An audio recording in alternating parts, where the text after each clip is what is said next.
Welcome. All Saints' Day, and the Gospel reading are the Beatitudes from Luke chapter 6. But this Psalm 149, popped up earlier, and I was just thinking, whoa, I would never choose this to present to a group of teenagers in a school chapel. The praise of God be in their mouths and a double-edged sword in their hands to inflict vengeance on the nations and punishments on the people. And it's an important thing to ask. What do we do with these violent texts when they're brought up or when people throw them in our face? And as Christians, how do we hear them? And I believe we always have to hear them through Jesus.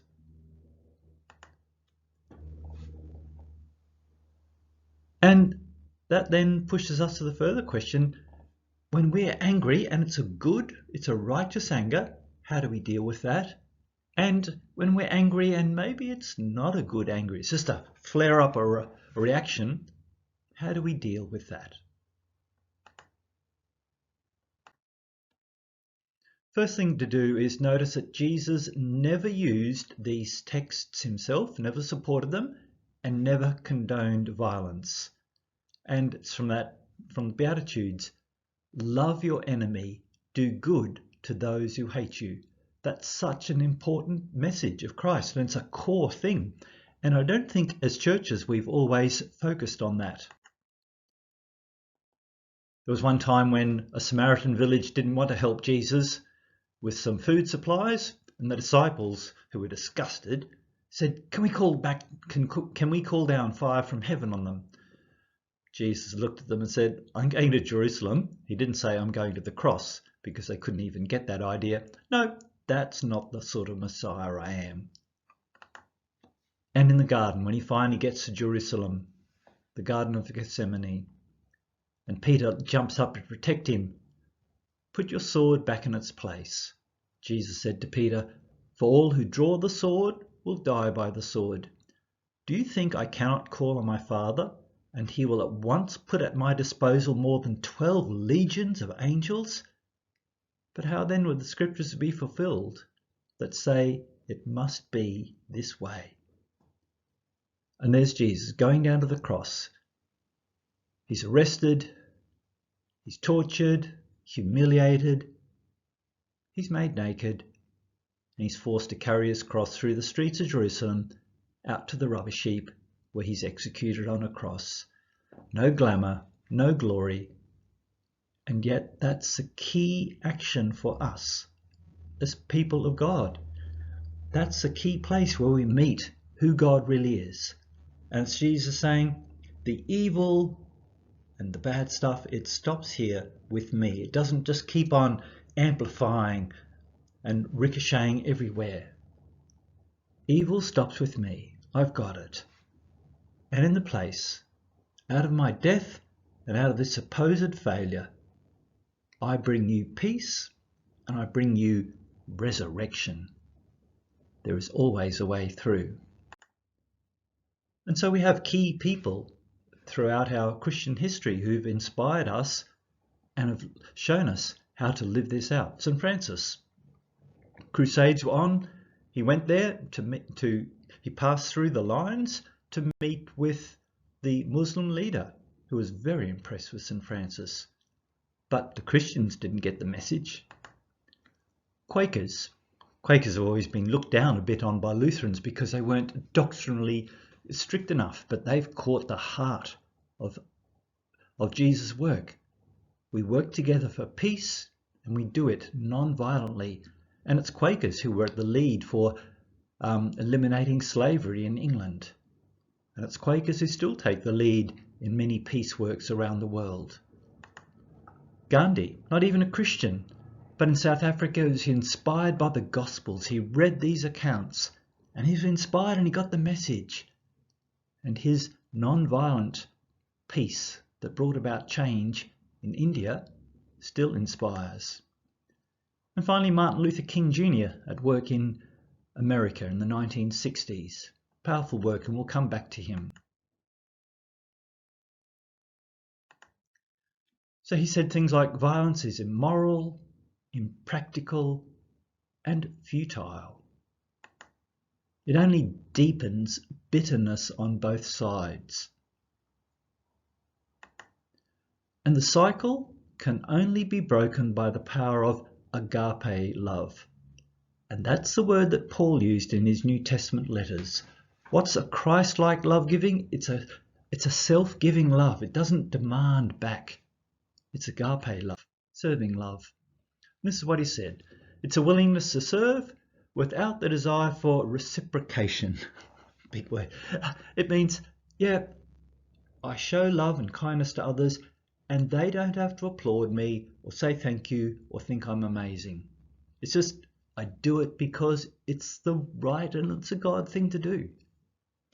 A willingness to suffer for what's right without the desire for retaliation. Well, retaliation and revenge, it's just one of those basic things inside us. And Jesus says, come with me, let me carry that burden with you. We're not going to retaliate or seek revenge. And then there's a willingness to reconcile without the desire for domination. How often do victimizers find some answer and some healing, or victims rather, find some answer and some healing and then go on to be victimizers? Reconciliation without the desire for domination. A Quaker example. David Hartsoff from 1960 in a shop in Arlington, a shop where there's segregation between black and white. And he's part of a protest line sitting in there. And a white guy comes right to him and his face is so red and he's angry and he's holding this knife right at him. Get out of this store in 2 seconds or I'm going to stab this through your heart. And David looks at him and says, and thinks, what am I going to do? And the words come to him as he looks at the man, friend, do what you believe is right and I will still try to love you. The man's jaw dropped and the knife dropped away and he walked away. And David realized this non-violence is so powerful. Here's a Lutheran superhero, and I only learnt about her this last week. Leemay Gbowee, Monrovia, the capital city of Liberia, an African nation on the far west coast, just over 1 million people. It was founded by freed slaves who came back from the Americas. That's hence the name Liberia, liberation, freedom. She's 30. There's been civil war in her country for 13 years. And she hears God's voice during the night. Gather the women to pray for peace. So she gathers the women from her little Lutheran church where she's working. They're working with ex-child soldiers and women who have suffered all sorts of things through the war. So she gets the local little prayer group together in her church. Jesus, help us. You are the true Prince of Peace, the only one who can grant us peace. And then the movement grows.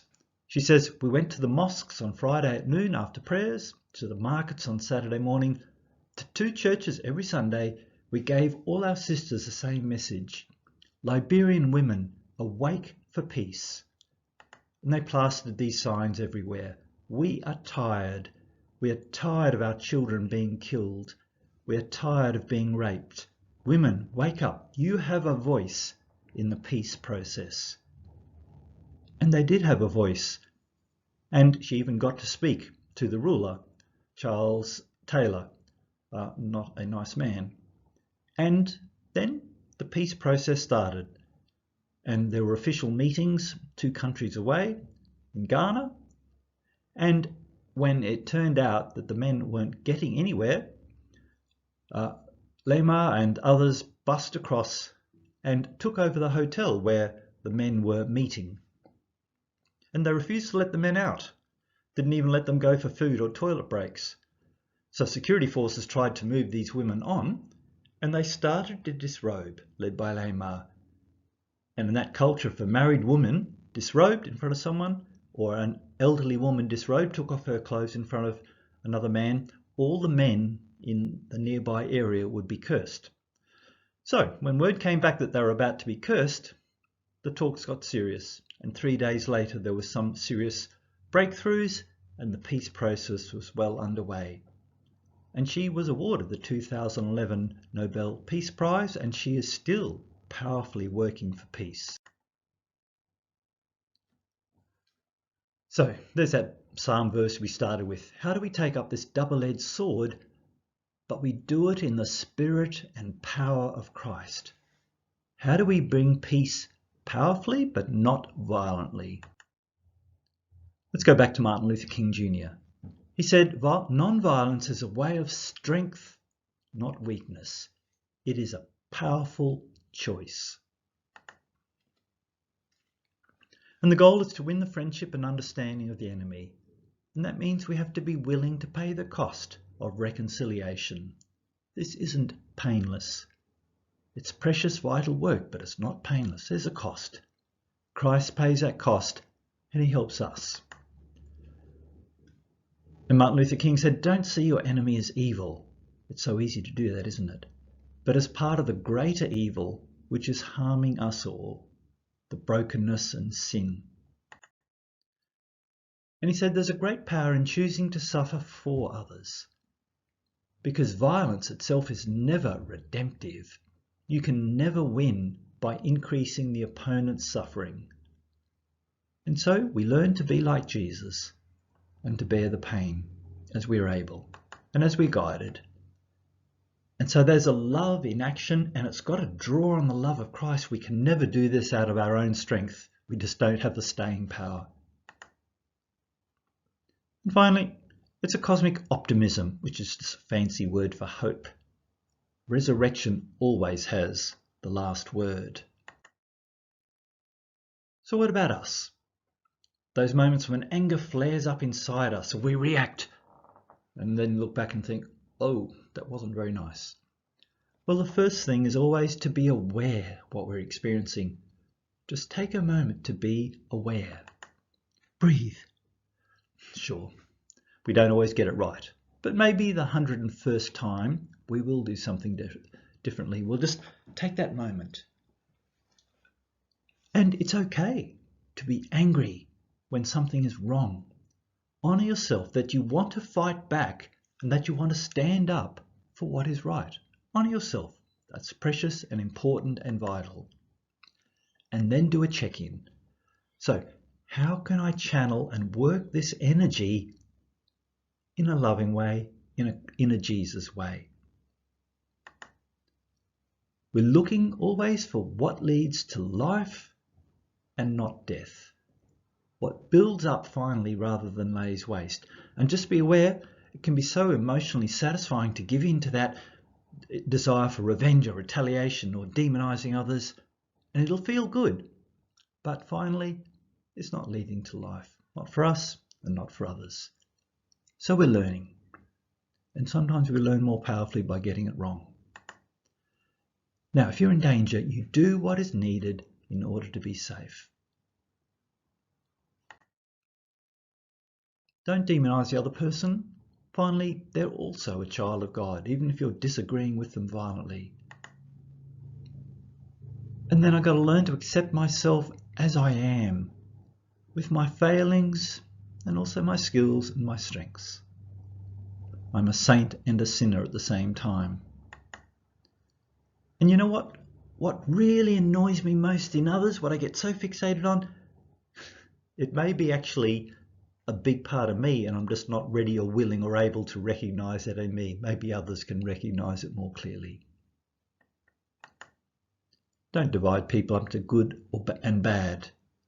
We're both saints and sinners. And we need others to help us. We never do this work solo. We're not some super solo samurai warrior. We work together, as Leemay did. First of all with her little prayer group, then with more women from different faiths and different churches, and then a whole nation of women. And we've got to be ready to suffer willingly, and also to live with my own pain and ambiguities. Yeah, not everything's perfect. And I'm slowly working on planting the seeds of forgiveness and compassion in myself and also in others. May the peace of God, may the strength of God and the power of God lead you into non-violent peacemaking. Amen.